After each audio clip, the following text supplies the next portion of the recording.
I'm always amazed by all these people who say that they're unhappy in their lives and they act as if happiness is this big mysterious force that is, difficult to figure out.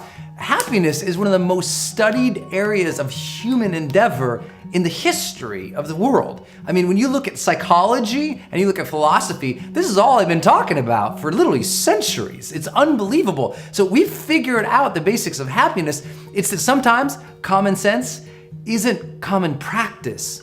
So people struggle for no reason. I mean, look at what we know about happiness. We know basically happiness usually comes from an orientation towards the world in which we look at the past, the present, and the future in specific ways. We often tend to look at the past with gratitude and with fond recollection, even if there were struggles, challenges, suffering, turmoil. We find our places in the past and we feel a sense of acceptance about the past. It happened. It's good. All things were as they were, and today they are as they shall be. And it's being okay with whatever the past is, finding a peace, an acceptance, and a gratitude there allows us to be a little more free in the present. And being in the present, what makes us happy?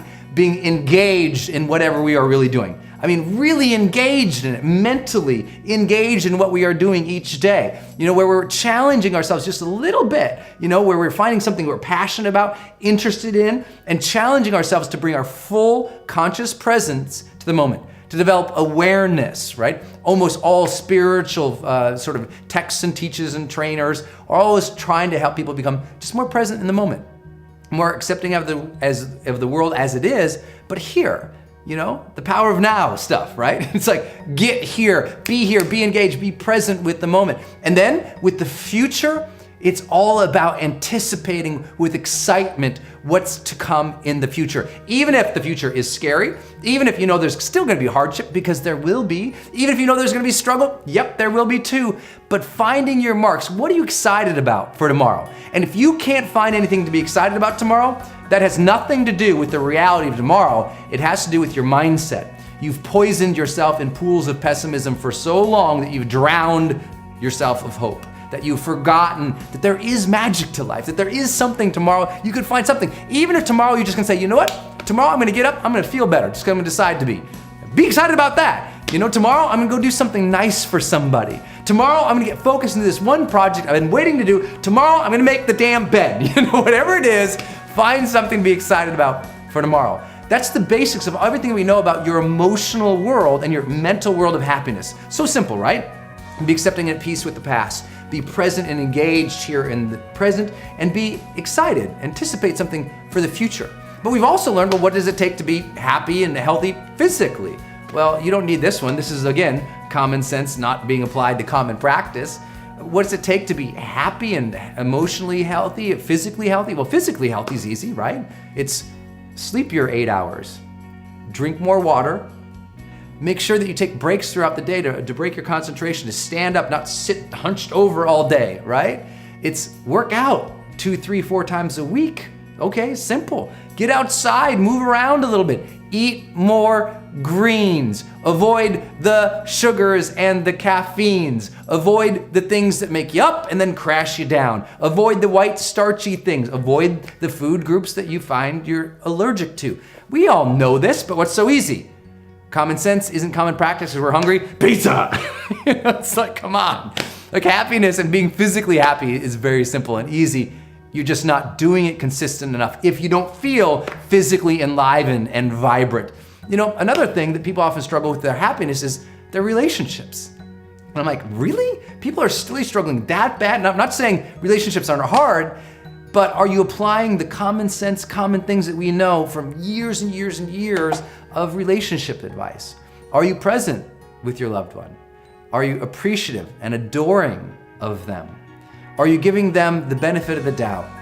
Are you realizing that it's you in the relationship with them, fully interdependent? They aren't causing the problem separate of you. That the two of you are in a dance together in which you have to honor and respect each other, that you have to make life fun for each other. If your marriage isn't stale, it's not because the marriage is stale, it's because you and the other person allowed each other to go stale. You gotta fire each other up again, right? What about spirituality? Well, everything we know in spirituality comes back down to the basics, to having faith, to having a sense of connection to something larger than ourselves, to allow ourselves to be amazed and awed by the mystery of the world, of this universe, of our God, of our Creator, to be honoring of those very things in which we have faith towards. None of this is magic. It's about looking at your life sometimes and just doing maybe a full-scale evaluation on a Sunday once in a while. Look at your life and say, okay, all right, am I emotionally happy? If not, how am I looking at the past, the present, and the future? Am I physically healthy? If not, how am I eating? How am I sleeping? How am I working out? Am I doing the basics here? If your relationships aren't happy, then the answer is, okay, what is not happening in the relationship? What am I not bringing into this relationship anymore? How am I not sensing and contributing to this relationship anymore? What have I not asked for consistently enough? What is it that they specifically need that might turn it around? And spiritually, just to feel gratitude. Aren't we so blessed? Aren't we so blessed to have these moments that you get to be here listening to me now, listening to just ideas and concepts about improving our lives? How blessed are we to be at this time in our lives where so fast and so easily digitally I could be sharing some ideas and thoughts with you? How blessed are we that we do have people who are around us? How blessed are we that we could give more love to the world just because we choose to? How blessed are we that we can get up tomorrow, decide who we are going to be, and start becoming that? How blessed are we that we can wake up tomorrow and start designing the life we always wanted to live?